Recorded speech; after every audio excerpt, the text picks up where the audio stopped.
Hürmetli hanımlar ve cenaplar, ben sizi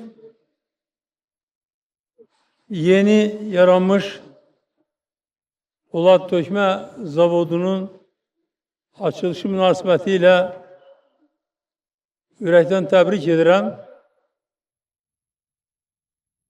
Bu hadiseni Azerbaycan'ın sosyal-iktisadi hayatında mühim bir hadise kimi kıymetlendirirəm ve size yeni Polat Dökme Zavodu'nun gelecek işlerinde uğurlar arzuluyorum.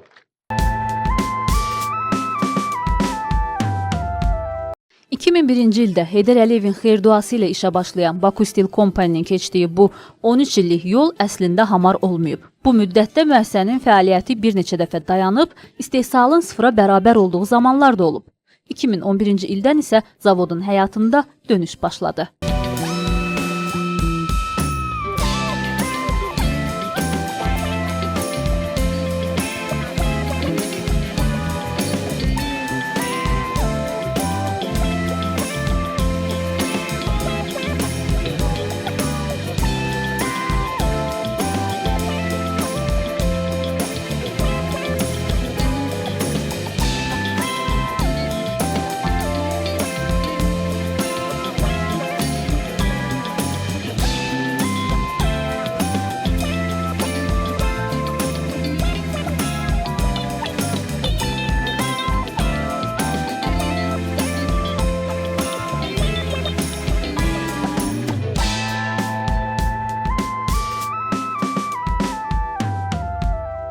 Nəhəng bir zavodun iflasdan bugünkü inkişaf etmiş vəziyyətə gətirilməsini göstərmək biz televiziya işçiləri üçün asandır. Cəmi bir neçə dəqiqədə bu kadrları bir-birinin ardınca montaj etmək və salam. Amma əslində bu işlər üçün bir neçə il və ağır zəhmət lazım gəlib. Bir polad əritmə zavodunu sıfırdan, dağılmış, müflis olmuş, talanmış vəziyyətdən tam gücü ilə işləyən, mənfəət götürən, xaricə mal satan vəziyyətə gətirmək üçün ən əsası polad kimi bir iradə lazımdır.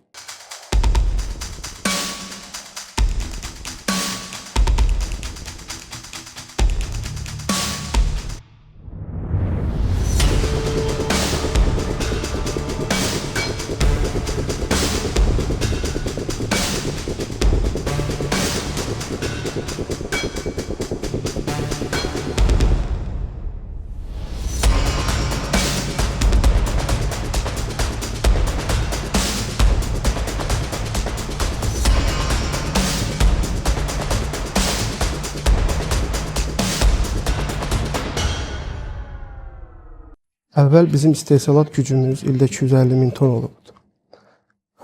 Burada 3200 nəfər insan çalışıbdı və texnologiyalarımız da köhnə olubdu.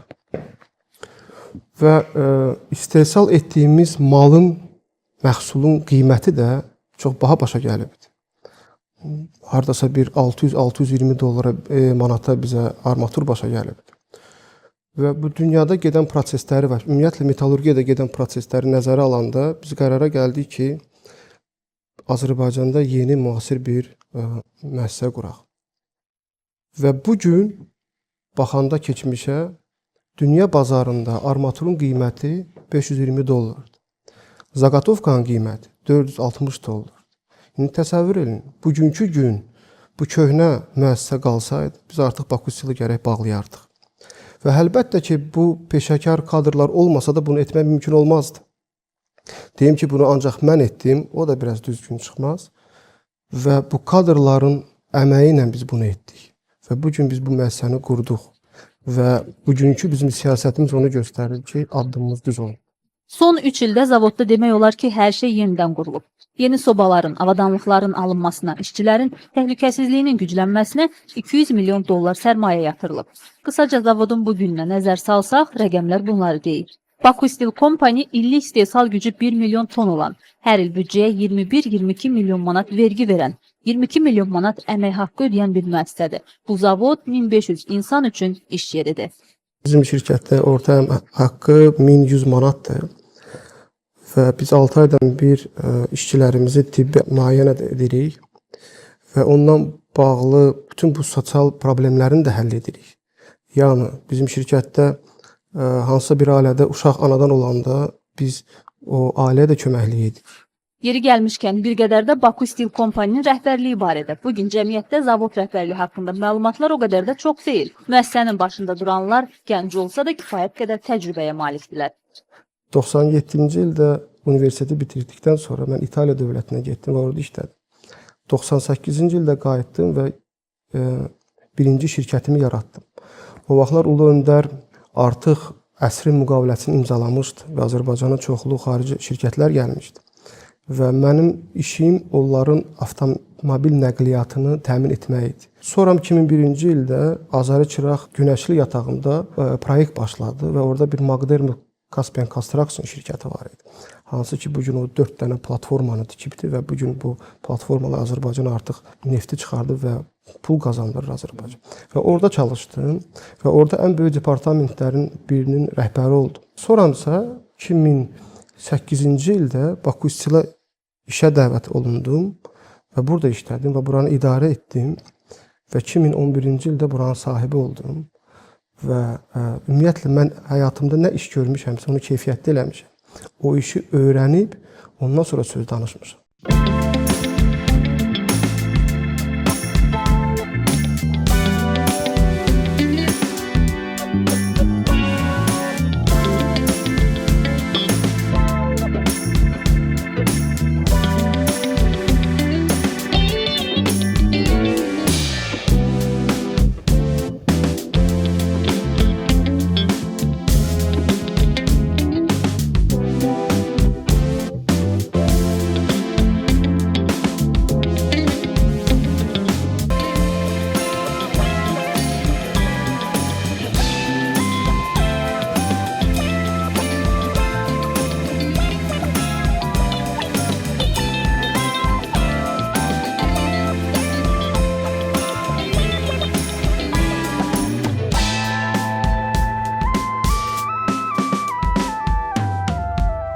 Qoyulan sərmayə, aparılan islahatlar istehsal prosesinin lap başlanğıcından tutmuş son mərhələyə, hazır məhsul dəzgahdan çıxana qədər hər addımda özünü göstərir. Bir polad əritmə müəssisəsinin işinin əsası xammaldır. Baku Steel Company xammal kimi ölkədə toplanan tullantı qara metallardan, eyni zamanda xaricdən, xüsusilə Qazaxıstandan alınan qırıntılardan istifadə edir. Bu tullantıların tərkibi isə çox müxtəlif olur. Yəqin ki, hər birimiz heç olmasa bir dəfə dənizdə batan gəmilərin aqibətinin necə olması ilə maraqlanmışıq. Bəli, onların son dayanacağı buradır. Baku Steel Company-nin həyəti. Burada gəmi hissələrindən başqa lazımsız digər əşyalara da rast gəlmək mümkündür. Məsələn, köhnə avtomobillər, lazımsız məişət əşyaları və s. Lakin bunlardan başqa bəzən təhlükəli əşyalar da tullantılarla birlikdə bura gəlib çıxa bilir. Məsələn, partlamamış silah-sursat kimi. Məhz buna görə təhlükəsizlik bir nömrəli məsələdir deyən zavod rəhbərliyi yeni bir ştat yaradıb. Pirotexniklər qrupu. Bu qrupa keçmiş döyüşçülər, ehtiyatlı olan zabitlər daxildir. Onların zavoddakı işi isə heç də cəbhədəkindən az vacib deyil. Təhlükəli əşyaların istehsala gedən yolunu kəsmək. Bizdə burada metalın qəbulu, əritmə, emalı və əritmə bir 3 prosesdən ibarətdir. Bir prosesdən ola bilər nəzarətdən qaçır və son nöqtədə, axırıncı prosesdə bu qarşısı demək olar ki 100% alınır. Yəni bu günə qədər bu şirkətin ərazisində belə bir partlayışlar olmayıb və bundan biz fəxr edirik. Təhlükəsizliyinə əmin olunduqdan sonra tullantılar pres qayçı ilə doğranaraq emala hazır vəziyyətə gətirilir.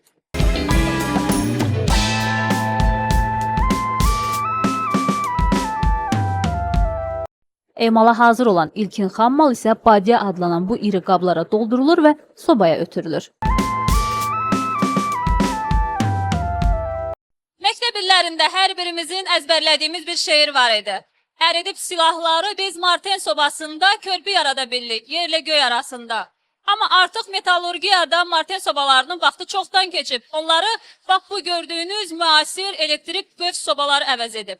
Baku Steel Company-nin də sahib olduğu bu soba ən müasir tələblərə cavab verir və demək olar ki, tam olaraq avtomatlaşdırılıb. Zavodda aparılmış yenidən qurma işləri nəticəsində bu əsasən birinci istehsalat sahəsinə biz Almaniyanın Fuchs Siemens Vay şirkətinə məxsus olan yeni elektrikov sobası quraşdırmışıq. Bu elektrikov soba tam avtomatlaşdırılıb və ən müasir standartlara cavab verən ən son texnologiya ilə çalışan bir elektroqoz sobasıdır. Soba müasir qaz, oksigen odluqları ilə təchiz olunub. Bu da eyni zamanda bu sobada elektrik enerjisinin məsrəfini azaltmaq məqsədi ilə alternativ kimyəvi enerjiden istifadə etməyə bizə imkan verir.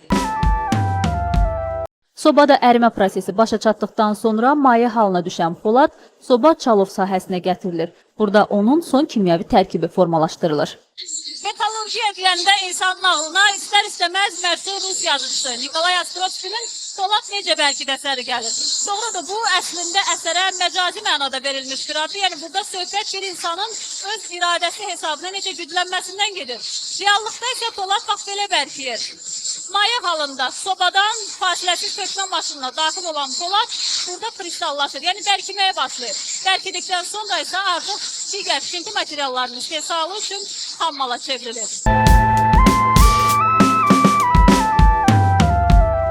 Bugün zavodun avadanlıqları 100-150 mm en kəsiyində, 6 və 12 metr uzunluğunda polad pəstahlar buraxmağa imkan verir. Bu lövhələrdən isə sonradan yayma sexlərində son məhsullar alınır. Hazırda Baku Steel Company-də 6 növ məhsul, armatur, polad məftil, şveller, 2 tavır, künclük və pəstah buraxılır. Amma zavodun əsas məhsulu diametri 10-32 mm arasında dəyişən armaturdur. Bu inşaat materialı hər bir tikintinin onurğası sayıldığından onun keyfiyyətinə nəzarət də çox güclüdür. Biz istifadə etdiyimiz texnologiya Alman texnologiyasıdır.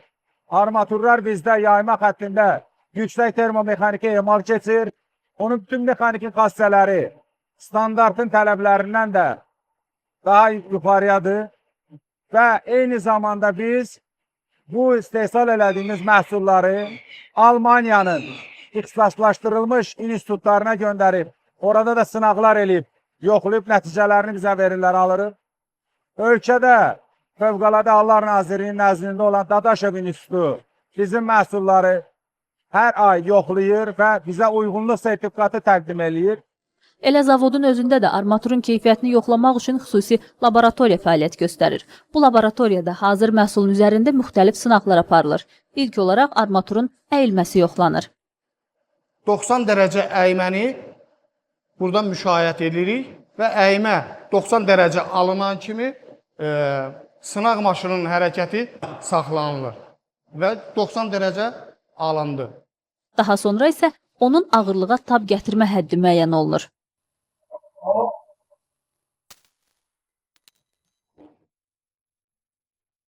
Qoyulur düzləndirici üzərinə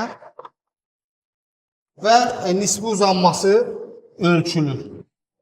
Yalnız bu sınaqlardan keçdikdən sonra keyfiyyətə nəzarət şöbəsi məhsulun satışına icazə verir. Əks halda bu armaturlar təkrarən istehsala göndərilir. Bu qədər tələblərə baxmayaraq, təəssüf ki, hələ də bəzi insanlarda yerli məhsulun keyfiyyətinə şübhələr var. Baku Steel Company rəhbərliyinin bugün əsas mübarizəsi də məhz bu yanlış fikrə və bu fikri yaradanlara qarşıdır. Hər bir insanı şərrəməklə və onun istehsal etdiyi, yəni müəssisənin istehsal etdiyi məhsulu pisləməklə özünə yol açan insanlar məncə düz yolda deyirlər. Bu insan dünyaya gəldikcə birinci növbədə düzgün yaşamağı bacarmalıdır. O cəmiyyətə, o dövlətə, onun prezidentinə sədaqətlə qulluq etməyi bacarmalıdır. Təsəvvür eləyin ki, bəzi insanlar da var ki, hansı ki Azərbaycanda bu sexlərdə istehsal olunan bu məftilləri yollayırlar Türkiyəyə. Orada bu 5 tonluq fasonlu tökməklə məşğul olan bir şirkətə oranın kimyəvi analizi Azərbaycana daxil olarkən onu məruzə edirlər və deyirlər ki, Azərbaycanda istehsal olunan, yəni Baku Steel istehsal etdiyi məhsul standartlara uyğun deyil. Bu dəmir qırıntısından olubdur, ona görə də bunu yüksək mərtəbələrdə istifadə etmək olmaz. Bu yanlış bir fikirdir. Biz dünya metallurgiya bazarına baxsaq, 60% metallurgiya sənayesi dəmir qırıntısının üstündədir. Və ondan əlavə Azərbaycana gələn bütün məhsulları armaturdur, şvellerdir, uqoynikdir, duqtavırdır. Biz həm kimyəvi analizini edirik, həm də spektral analizini edirik. Və kimin nə istehsal etdiyini çox gözəl bilirik. Və mən bugün Baku Steel şirkətinin sahibi kimi yox, Azərbaycan Metallurqlar Cəmiyyətinin sədri kimi deyə bilərəm ki, Baku Steel şirkətinin istehsal etdiyi məhsul heç də xaricdə istehsal olunan məhsuldan da geri qalmır. Və biz ildə 200 min tona yaxın məhsul xaricə ixrac edirik. Bu gün biz artıq Gürcüstan dövlətinə armatur ixrac edirik. Çeçenistana və Dağıstana da armatur ixrac edirik. Və bu gün bizim armaturumuz dünya bazarında olan qiymətlə satılır. Yəni, bugünkü armaturun qiyməti, ixrac qiyməti $560. Bu armaturun keyfiyyəti aşağı olsa, mənə elə gəlir ki, xarici dövlətlər də bunu almaz. Yəni, bu məsələ ilə bağlı gərək dövlət ciddi addımlar atsın. Bugün insanlar arasında çaşqınlıq yaradan bir məsələ məhz budur. Məhsulun filizdən yaxud qırıntıdan istehsal olunmasının onun keyfiyyətinə təsiri varmı? Peşəkarlar yoxdur deyir. Bunu isə faktlarla sübut edirlər. Dəmir filizi, yəni diara ilə dəmir qırıntısının içində olan fermun miqdarına baxsaq, yəni dəmir filizinin miqdarında 93% ferrum var. Amma dəmir qırıntısının ferrum faizi 98%'dir. Yəni, bugünkü gün armatur, şveler, ugolnik, tuğtavır bunlar ligirli polad sinifinə aid deyirlər. Bunları yəni dəmir qırıntısından edəndə ya filizdən edəndə heç bir fərqi yoxdur. Yəni bunların qostu eynidir. Bəli, əvvəl keçmiş zamanlarda ligirli polad almaq üçün dəmir filizindən istifadə edirdilər. Ancaq bugünkü texnologiyalar vakumator deyilən bir qurğu var. Onu istifadə edəndən sonra dəmir qırıntısından da ligirli polad almaq olar. Bugün dəmir filizinin dünya bazarında qiyməti $350 tonu. Dəmir qırıntısının tonu $410. Bugün dünya bazarında dəmir qırıntısının qiyməti $200 bərabər olsa, inan, heç kəs DRI-dan istifadə etməz. İndi digər bir problem keyfiyyətsiz məhsul istehsal edən kiçik müəssisələrin Baku Steel Company-nin adından istifadə etməsidir. Zavodun müşahidə şurasının sədri deyir ki, dəfələrlə bu cür kiçik sexlərin öz keyfiyyətsiz armaturlarını onların adı ilə satmasını aşkar ediblər. Amma bununla mübarizəyə təkcə onların gücü yetmir. Dəfələrlə bu məhsulu özümüz öz gözümüzlə görmüşük və bu dövlət qurumlarına da məlumat vermişik. Bilirsiniz, bizim qapımız hamı üçün açıqdır. Kim istəyir gəlib bizim müəssisəyə də baxa bilər. Bu Azərbaycanda istehsal edən bu sexları bir gedəsiz, görəsiz ki, oranın istehsalat durumu nədir? Yəni onu demək istəyirəm ki, orada istehsalatda işləyən insanların 80%-dir. Kitaydan gələn insanlardır. Oradakı Azərbaycanlı da işlənir. Və onların heç laboratoriyaları da yoxdur. Və onların istehsal etdiyi məhsul heç armatur da deyil. Bunlar özləri bir soba düzəldiblər. Bu tərəfdən turba qırıntılarını kəsirlər və o sobadan keçirib və o tərəfdən adını armatur qoyan bir məhsul istehsal edirlər. Türkiyə dövləti bu cür istehsalatla rastlaşmışdı və çox böyük bir faciə ilə baş vermişdi. 99-98-ci illərdə Türkiyədə minlərlə insan bu istehsalatın qurbanı oldu. Və mən dəfələrlə bunu deyirəm. Və ən qorxusu ondan ibarətdir ki, bəzi dövlət qurumları bu cür armaturları öz dövlət layihələrində istifadə edirlər. Və mən dəfələrlə onu görmüşəm və o insanlara öz sözümü demişəm. Bu istehsalat deyil, bunun adı cinayətdir.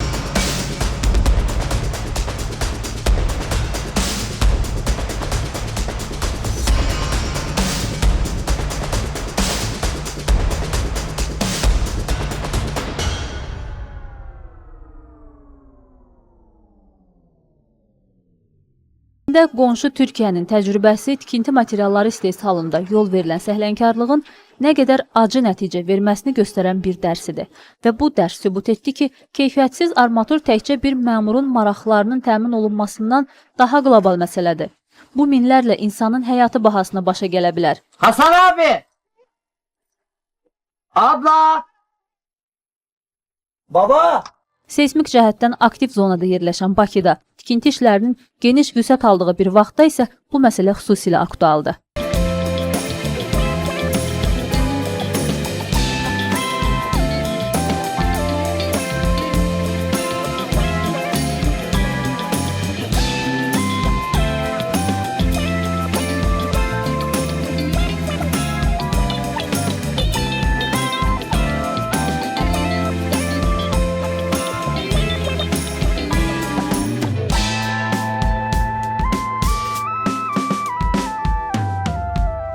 Baku Steel Company öz məhsulunun keyfiyyətinə şübhəsi olanlara müraciət edir. Hətta onlar üçün qapılarını açdığını bildirir. Gəlin məhsullarımızın keyfiyyətini sınayın, amma bunun dünyada qəbul olunmuş bir mexanizmi var. Mən hər tikinti ilə məşğul olan şirkətlərə deyirəm, bizim qapımız hamımız üçün açıqdır. Gəlin baxın, bizim məhsulu götürün, aparın, düzgün formada analiz edin. Yəni düzgün forma analizi nə deməkdir? Arbitraj şirkətləri var Azərbaycanda. Tutalım ki, SGS şirkəti. Ona müraciət edirsiniz. O rəsmi olaraq Baku Steel-a pul köçürür, oradan armatur alır. O armaturu 3 yerə bölür, onun şəklini çəkir, onun nömrələrini qoyur. Bir nüsxəsini bizdə saxlayır, bir nüsxəsini özündə saxlayır və birini də yollayır ya Almaniya, ya Fransa sertifikatlanmış müəssisələrə, yəni laboratoriyalara. Və oradan onun cavabı gələndə nə mənim o şirkət qarşısında bir problemim olur, nə də onun mənim qarşısında bir problemim olur. Yəni o mənə sübut edir ki, bu mal sənin istehsal etdiyin məhsuldur. Budur bunun dünyada olan qanunu demək olar ki. Ancaq bu bəzi insanlar götürür dəmiri yollayır Türkiyəyə, yoxlayır, deyir ki, bu sənindir. Bu reallığa uyğun deyil. Bu mənə necə sübut eləyə bilər ki, bu mənim məhsulumdur? Və ondan əlavə Baku Steel istehsal etdiyi məhsulun üstündə öz ştrixlərini qoyur. Və sabah tutağım ki, hansısa bir binada problem yarandı ya da indi nəsə oldu, bina dağılsa, Allah eləməsin bir problem olsa, o dəmirin üstündə olan bu kodla müəyyən eləmək olar ki, o bizim armaturdur. Baku Steel Company-nin digər məhsulları da var ki, onlar tikintidə geniş istifadə olunur. Məsələn, yeni qurulan yayma sexində yüksək keyfiyyətli polad məftillər istehsal olunur. Bir neçə çeşiddə məhsul buraxılır. Hal-hazırda Katinka məhsulu istehsalı gedir. Katinkadan əlavə 2 Tower, Schwerler, Ugolnik adlı məhsullar istehsal edilmə imkanımız var. Sexdə ən müasir texnologiyalarına avadanlığı olan monoblokdan istifadə olunur bu Katinka istehsalı üçün. Demək olar ki, bu belə sex Zaqafqaziyada ilk Respublika Azərbaycandadır. Bütün istehsal mərhələlərini keçdikdən sonra hazır məhsullar burada ambarda toplanır və etiketlənir. Bundan sonra artıq Baku Steel Company istehsal etdiyi tikinti materialları satış üçün hazırdır. Bir biznes sahəsi kimi metallurgiyanın ən incə məqamlarından biri də məhz budur. Hazır məhsulun reallaşdırılması. Polad əritmə məhsullarının digərlərindən fərqi ondadır ki, bu məmulatlara olan tələbat tükənməz deyil. Eyni zamanda bu tələbata ölkənin ümumi inkişaf səviyyəsi, iqtisadiyyatda müşahidə olunan dinamika kimi kənar amillər də təsir göstərir. Məsələn, polad əritmədə dünya lideri olan Çində 2000-ci illərdə istehsalın sürətli artımı maraqlı bir vəziyyətin yaranmasına səbəb olmuşdu. Ölkədə məhsul istehsalı tələbatı xeyli üstələmiş, bir növ məhsul artıqlığı yaranmışdı. Ölkəmizdə son illər aparılan quruculuq işləri, yeni körpülər, binalar, idman qurğularının tikintisi metallurgiya məhsullarına olan tələbatı nə qədər artırsa da bu ildə 250 min tondan artıq deyil. Halbuki təkcə Baku Steel Company ildə 1 milyon tondan artıq istehsal imkanına malikdir. Biz 2001-ci ildən 2014-cü ilə qədər Azərbaycanda olan bu bazarı analiz etdikdə nəyi gördük? Azərbaycanda armaturun, ya Schwerlerin, ya Ugolnikin illik tələbatı 250 min tondan yuxarı qalxmayıbdır. Bu Azərbaycan dövləti üçün yaxşı göstəricidir. Ancaq bəzi insanlar deyəndə ki, Azərbaycanda 1 milyon ton məhsul tələbatı var, mən buna inanmıram və bu düzgün informasiya da deyil. İndi əsas məsələ satış bazarıdır. Metallurqlar deyirlər ki, bugün dünyada 2 milyard 100 milyon ton polad istehsalı gücü var. Amma ildə cəmi 1 milyard 300 milyon ton məhsul buraxılır. Yəni tələbat yalnız bu qədər məhsula kifayət edir. Üstəlik, dünya bazarında polad əritmə məhsullarının qiyməti bir neçə il əvvəlki ilə müqayisədə az qala 2 dəfəyə qədər aşağı düşüb.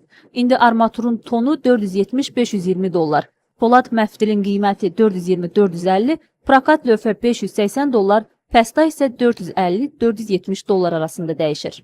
Azərbaycan üçün əsas çətinlik isə bütün qonşularının metallurgiya sənayesinə malik olmasıdır. Digər tərəfdən İran yaxın illərdə polad istehsalını 50 milyon tona çatdırmağı hədəfləyir. Bir sözlə Azərbaycan üçün indi əsas məsələ istehsal yox, satış bazarıdır. Yəni kifayət qədər məhsul buraxılır, amma yeni bazarlar tapmaq lazımdır. Baku Steel Company üçün indi əsas hədəf daha uzaq ölkələrə çıxmaqdır.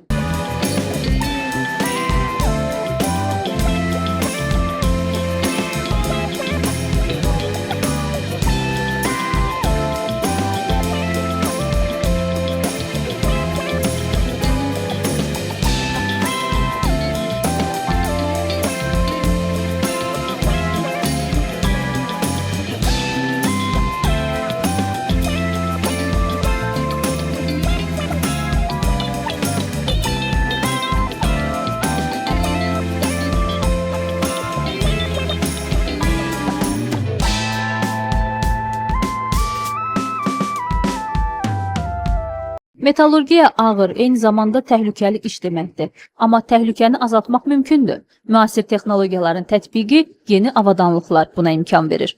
Son 3 ildə Baku Steel Company-də işlərin avtomatlaşdırılması, istehsalın artması, məhsulun keyfiyyətinin yüksəlməsi ilə yanaşı, işçilərin təhlükəsizliyini də gücləndirib.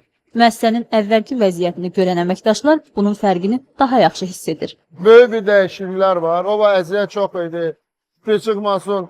Lapatka olub, belə bir əziyyətlər olub. İndi şükür Allaha hər şey texnologiya dəyişilib, iş yüngünləşib, şərait yaxşı olub. Hər şərait, necə deyərlər, baxı var, fəhlələrə də baxı. O var çətin idi, işləmək çətin idi. Artıq əvvəlki illərdən fərqli olaraq əriyən metala lazım olan kimyəvi qatqıları fəhlələr bellə, kürəklə atmır. Bütün bu proseslər ayrıca pultdan idarə olunur.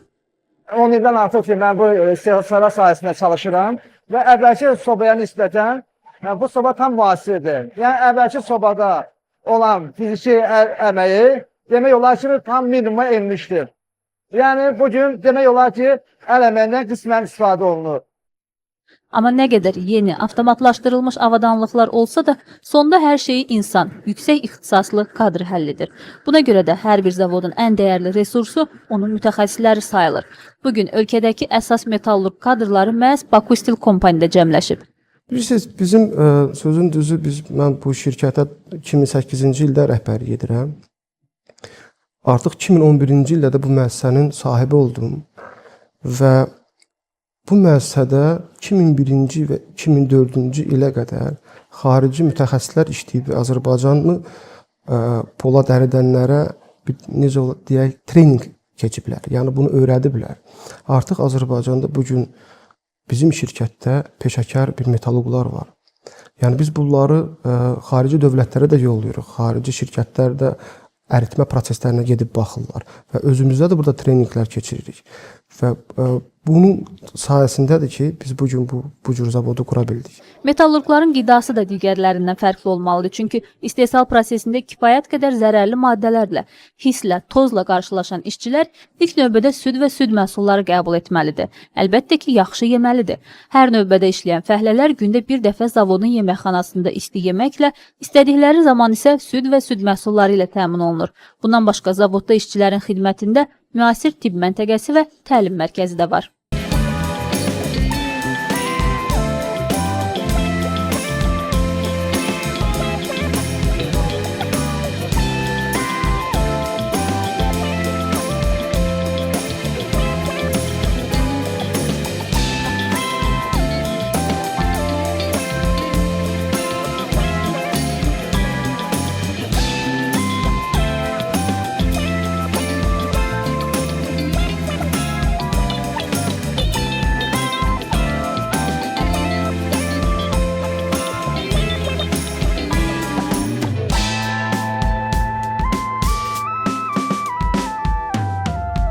İndiyə qədər əldə olunan uğurlar bundan sonraki planlar barədə daha ümidlə danışmağa əsas verir. Amma Baku Steel Company rəhbərliyinin gələcək planları Bakı ilə yox, daha çox Sumqayıtla bağlıdır.